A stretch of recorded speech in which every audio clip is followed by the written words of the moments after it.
What the Japanese general said after the Americans took Iwo Jima. We'll take a detailed look at what happened, who's to blame, and what the consequences were. Support the channel by subscribing, commenting, and sharing this video. The topic is too serious to ignore. When it was all over, only silence remained on the island. Grey, heavy, as if the earth itself refused to remember what it had seen. Tens of thousands of bodies lay among the volcanic ash. Smoke still rose from the craters, but there was no one left to shoot at. The Americans raised their flag, the photographer pressed the shutter, and the picture taken on the summit of Suribachi went around the world. But at that moment, no one yet understood that this was not just a victory. It was the birth of a new civilization. The US Marines looked down at the island where every yard had cost a human life. They thought the war was now nearing its end, but in truth, it was only beginning. Entering another phase. After Iwo Jima, America could never go back to what it had been. It was there, on that small piece of land in the middle of the ocean, that an empire was born. A Japanese general, captured after the battle, said a phrase the American officers would never forget. "You did not conquer Iwo Jima. You built an empire of blood." Those words sounded then like the bitterness of a defeated man. But years passed, and it became clear he had been right. America did not just win a war, it turned war itself into a mechanism of creation. Every shell, every bullet, every tank became a brick in a new system, where military production became the foundation of the economy. The soldiers came home, but in their place remained the machines. Machines that could now be turned to any purpose. War became a source of energy that America refused to let dissipate. Two philosophies collided on Iwo Jima. One, ancient, where honor stood above life. The other, new, where life became a resource for the future. The Japanese went to die willingly, believing they were preserving the dignity of the empire. The Americans advanced with the cold focus of engineers, seeing in every problem a solution. And it was that mindset, rational, relentless, systematic, that proved stronger. On the slopes of Suribachi, traces of that clash remain to this day. Trenches, scorched bunkers, melted helmets, and the shadows of men burned into stone. Here ended the era when war was the business of officers. And here began the age when war became the business of systems. The Americans did not win because they were braver. They won because they learned to turn tragedy into instruction. Every loss became a blueprint, every assault, a manual, every mistake, a step toward perfection. Science, mathematics, discipline, these replaced the romance of battle, and on Iwo Jima, humanity saw that truth clearly for the first time. For Japan, the island was sacred. For America, it was only a point on the map, a waypoint on the road to victory. That was the essence of the difference between the old world and the new. Where some saw honor, others saw strategy. Where some died whispering the emperor's name, others calculated supply chains, flight routes, and radio frequencies. And that mindset made America a hegemon.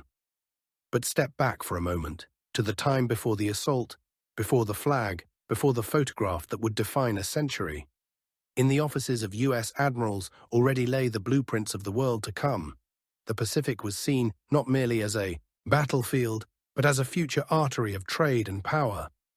Every island, every lagoon, every strip of sand was marked in red. Future bases, airfields, logistics hubs. Iwo Jima was one of them. Its capture meant that American bombers could now reach the very heart of Japan. It was a move not just military, but strategic, economic, psychological. America had realized that war was the most effective way to reshape the world in its image. There, on Iwo Jima, the philosophy was born that would define the American century. Everything that can be turned into a system must be. Everything that resists the system must be removed. Everything that works must be standardized. Out of war grew order, an order the world would later call Pax Americana. But look deeper, Iwo Jima was not merely a victory, it was a mirror in which humanity saw itself anew. Without romance, without glory, without illusion. Only cold determination, logistics, and calculation. That victory killed old Japan and gave birth to new America. While American engineers analyzed data on losses, Japanese officers wrote farewell poems. While one side measured artillery efficiency, the other prayed for the souls of the dead. They lived in different centuries, though they stood on the same ground. And that difference in time became America's greatest weapon. America lived in the future, Japan in the past. But the general who spoke those words understood more than anyone realized. He said, "You built an empire of blood." And he was right, not only metaphorically. In every gallon of fuel, in every contract signed after the war, there was the scent of Iwo Jima. America learned to draw profit from pain. It did not hesitate to use memory as a tool.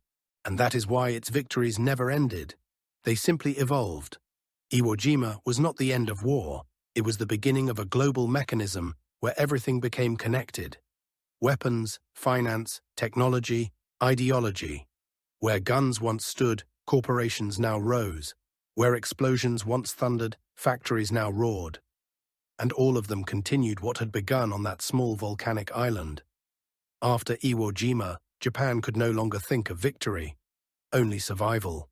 America thought of the future, and that is the essence of a hegemon.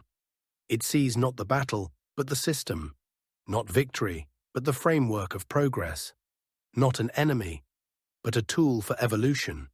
When the Japanese general uttered those words, he may not have realized that America would never return to its old state. It had become a machine capable of managing time, economy, and energy. And that machine would never again know rest. In its heart burned the same volcano as on Iwo Jima, only instead of lava, it now flowed with ideas. After Iwo Jima, the Japanese general spoke no more. He sat in the ward of a field hospital, silent, staring at the ceiling. The American officer assigned to watch him wrote in his report, "He shows no hostility, but his eyes seem to see farther than they should." And perhaps he truly did. He saw a world that was only beginning to be born. The Americans did not realize that the ashes of Iwo Jima would become fertile soil for a new civilization. They thought they were building victory. In reality, they were creating order, an order in which war ceased to be, an exception, and became an engine. From now on, every conflict would be an investment, every weapon a product, every base a center of power.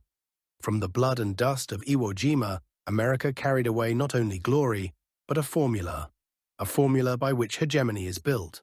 If you control energy, you control movement. If you control movement, you control trade. If you control trade, you control the future. And the future belongs to those who can predict it. Having learned to wage war rationally, America learned to think like an architect. It no longer fought for territory. It fought for flows. Flows of goods, information, currencies, ideas. The Pacific became its first network, a web where every current now ran through its hands. Iwo Jima, a graveyard for thousands, became the symbol of that network's birth. After the war, the generals returned to Washington. But instead of applause, they were met with numbers, graphs, reports, curves of production growth. Politicians no longer spoke of victory, but of the structure of a new world. Industry did not stop.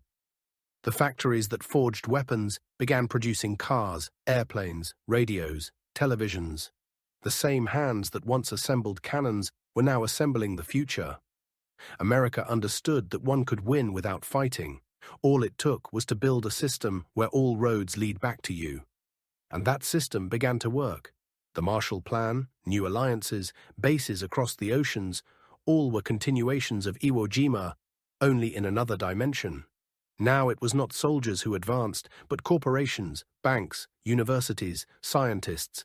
The empire, no longer needed flags. It hid within technologies and contracts. The Japanese general who survived the battle wrote a few lines before his death. His translator passed them to an American officer. In them was a single admission. You did not win because you were stronger. You won because you understood that war is not weapons. It is thought. That phrase circulated through Washington's analytical departments, and its meaning became the unofficial creed of a generation. America created a new kind of power, invisible yet omnipresent, where borders were drawn not on maps but by capabilities, where colonies were replaced by markets and armies by treaties, where loyalty was secured not by fear, but by convenience. This was the next level of civilization, an empire that did not demand obedience, it simply made dependence inevitable. Japan understood it first. Destroyed, burned, humiliated, it suddenly became America's most valuable partner.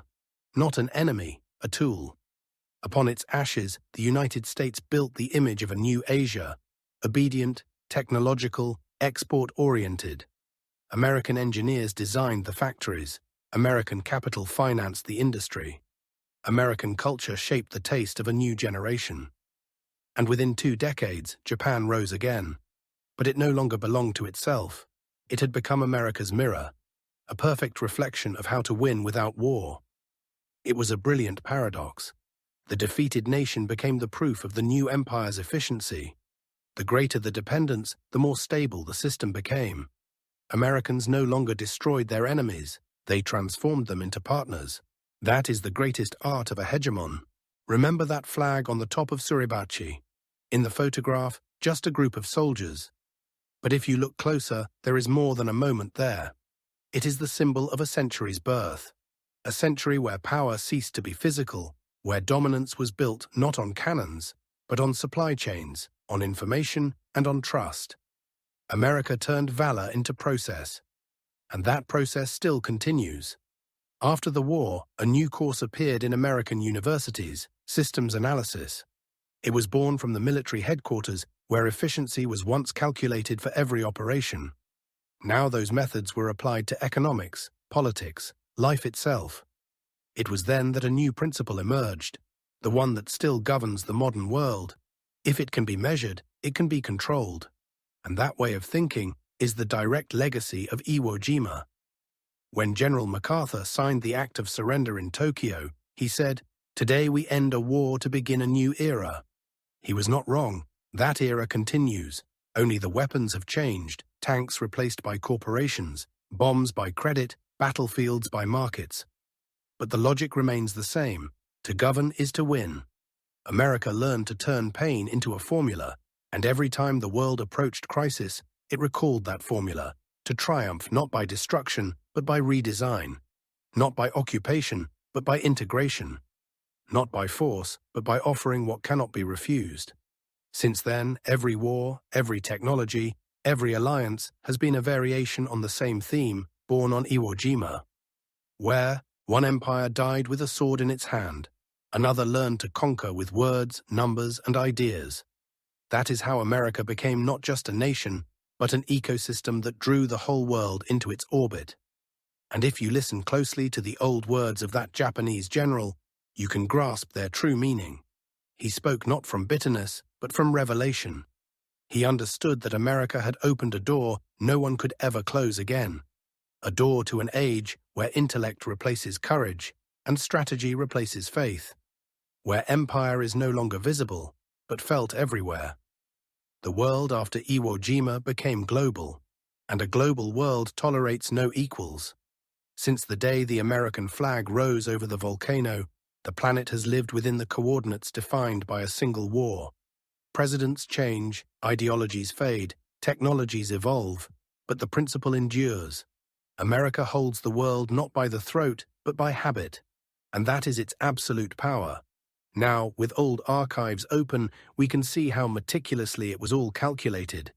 Every base, every treaty, every economic program, a continuation of the same code written during the war. Iwo Jima became not a battlefield, but a symbol of civilization's evolution. Since then, all of humanity has lived within the American project, built on the idea of systemic superiority. Today, when people speak of hegemony, they point to dollars, satellites, and technology. But its roots lie elsewhere, in the ash of an island where one general spoke words that became prophecy. You built an empire of blood. He was the last witness of the moment when humanity crossed the unseen threshold, from war for victory to war for control. And perhaps that is the secret of America's enduring power. It can turn tragedy into system and defeat into a formula for success. Iwo Jima taught it that the future belongs not to the bravest, but to the most rational, to those who turn war into the continuation of industry, ideology, commerce, and culture. Thus ended the age of the samurai and began the age of strategists. Out of blood and ash grew an empire without borders, living not in geography but in the human mind. And if one asks today when exactly America became the center of the world, the answer is simple. On the day the flag rose above the volcanic island of Suribachi, lifted by the tired hands of Marines. Because it was there that not just a victory was born, but the very idea that a state can become a system, and a system, the destiny of mankind. And that destiny continues, in every satellite, in every currency, in every screen on which you watch this story. The world still orbits that victory. And until its code is rewritten, America will remain an empire built not by the sword, but by the mind. So think about it. Can we still call it a victory? Or is it merely the beginning of an endless game where each new century returns again and again to that same island, where the old world ended and the new one began?